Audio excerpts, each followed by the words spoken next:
Good morning 10th class. ये आज की वर्कशीट है आपकी, वर्कशीट नंबर 32।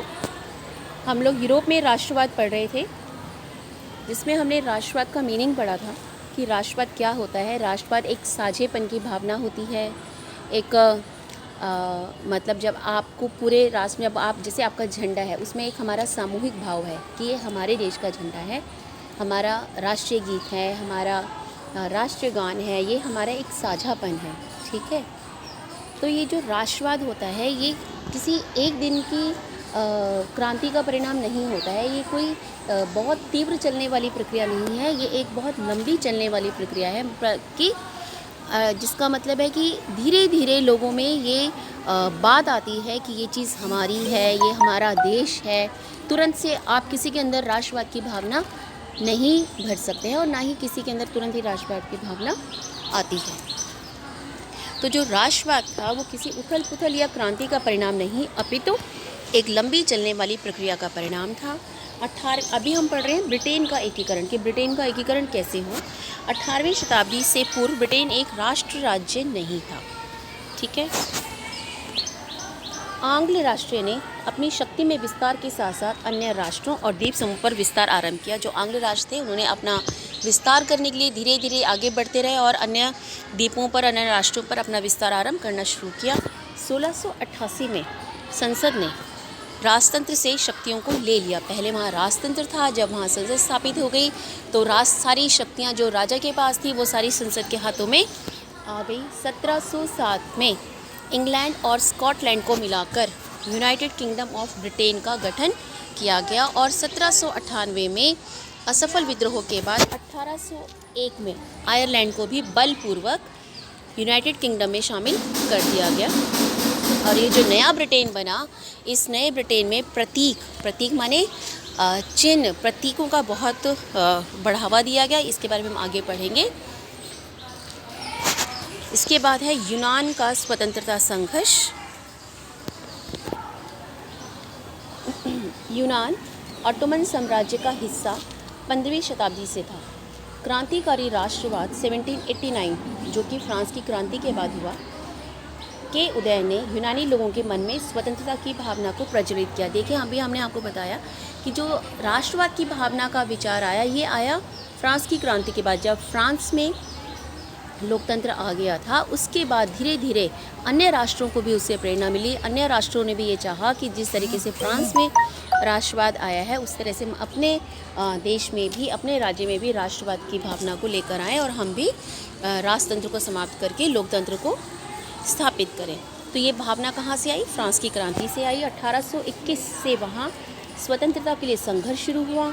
यूनान के लोगों को निर्वासन में रह रहे यूनानियों के साथ साथ पश्चिमी यूरोप के लोगों का भी समर्थन मिला।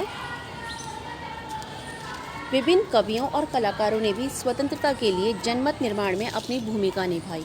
मतलब देखिए क्या होता है कि जब जैसे किसी राष्ट्र में कोई क्रांति होती है तो तरह तरह के गीत बनते हैं राष्ट्र की भावना को राष्ट्र की भावना को बढ़ाने के लिए। कभी कविताएं लिखते हैं, उन कविताओं को पढ़ के लोगों में जोश आता है। आप भी कभी देशभक्ति के गीत सुनते हैं तो हमें कितना जोश आता है हमारे मन में। तो ये जो जनमत था लोगों का स्वतंत्रता के लिए, जनमत बढ़ाने के लिए तरह तरह के कविताएं और कलाकारों ने महत्वपूर्ण भूमिका निभाई। अंग्रेजी के कवि लॉर्ड बायरन ने धनराशि एकत्र की, वह युद्ध के लिए भी गए, जहां 1824 में उनकी मृत्यु हो गई। 1832 में कुस्तुनतुनिया की संधि ने यूनान को एक स्वतंत्र राज्य के रूप में मान्यता प्रदान की। कब करी? 1832 में। ठीक है, तो ये था आपका यूनान का स्वतंत्रता संघर्ष। अब राष्ट्रवाद और साम्राज्यवाद, ये एक बाल्कन समस्या। क्या थी ये बाल्कन समस्या? बाल्कन भौगोलिक एवं निर्जातीय रूप से विभिन्नताओं का क्षेत्र था। मतलब भौगोलिक रूप से भी बहुत अलग था और अलग अलग प्रकार की जातियां भी यहाँ रहती थी। रोमानिया, बुल्गारिया, अल्बेनिया, ग्रीस, मकदूनिया, क्रोशिया, स्लोवानिया, सर्बिया आदि किसमें शामिल थे? बाल्कन में।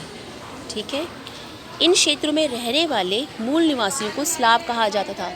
जो यहाँ के मूल निवासी थे उनको बाल्कन स्लाव कहा जाता था।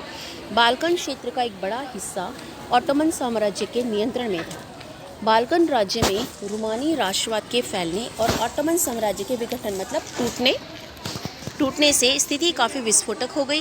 एक के बाद एक उसके अधीन यूरोपीय राष्ट्रीयताएं उसके चंगुल से निकलकर स्वतंत्रता की घोषणा करने लगी। सब उसके चंगुल से निकलकर ऑटोमन साम्राज्य के जैसे ही टूटा तो उसके चंगुल से निकलकर सब स्वतंत्रता की घोषणा करने लगे। जैसे जैसे विभिन्न स्लाव राष्ट्रीय समूहों ने अपनी पहचान और स्वतंत्रता की परिभाषा तय करने की कोशिश की, बाल्कन क्षेत्र गहरे टकराव का क्षेत्र बन गया। हर एक बाल्कन प्रदेश अपने लिए ज़्यादा इलाके की चाह रखता था। इस समय यूरोपीय शक्तियों के बीच इस क्षेत्र पर कब्जा जमाने के लिए यूरोपीय शक्तियों के मध्य ज़बरदस्त प्रतिस्पर्धा मतलब कंपटीशन शुरू हो गया। किसके लिए? यूरोपीय शक्तियों के बीच ये जो इलाका था इस पर कब्जा करने के लिए, जिससे यह समस्या गहराती चली गई, जिस कारण यहाँ विभिन्न युद्ध हुए और जो किस रूप में परिणति हुई? प्रथम विश्व युद्ध के। ठीक है, तो ये आपकी वर्कशीट है। ध्यान से पढ़ेंगे एक एक लाइन को, क्योंकि आपके 1 वर्ड आएंगे इसमें से अभी इस बार। तो 1 नंबर के क्वेश्चंस आएंगे, तो उसके लिए आपको हर एक लाइन ध्यान से पढ़नी है। कौन राष्ट्र कब स्वतंत्र हुआ, कौन कौन शामिल था उस राष्ट्र में, ठीक है ना। काफ़ी सारी चीज़ें आपको इसमें से मिलेंगी। यदि आप कभी लॉर्ड बैरन की जगह होते तो यूनान के स्वतंत्रता संग्राम में किस प्रकार की भूमिका निभाते हैं? आप इसमें अपनी कल्पना लिख सकते हैं कि अगर आप कभी होते तो आप क्या करते। ब्रिटेन का राष्ट्रवाद किसी उथल पुथल का नहीं, अपितु एक लंबी चलने वाली प्रक्रिया का परिणाम था। इसकी विवेचना जितने अभी हमने ऊपर पॉइंट्स पढ़े हैं कि धीरे धीरे हुआ। पहले यूनाइटेड इंग्लैंड और स्कॉटलैंड को मिला के यूनाइटेड किंगडम ऑफ ब्रिटेन बनाया गया। उसके बाद आयरलैंड को भी बाद में बलपूर्वक शामिल किया गया। ये सब इसमें आपको लिखना है। 19वां और 20वीं शताब्दी में बाल्कन राज्य की स्थिति पर एक संक्षिप्त नोट लिखिए। ये पूरा बाल्कन का है।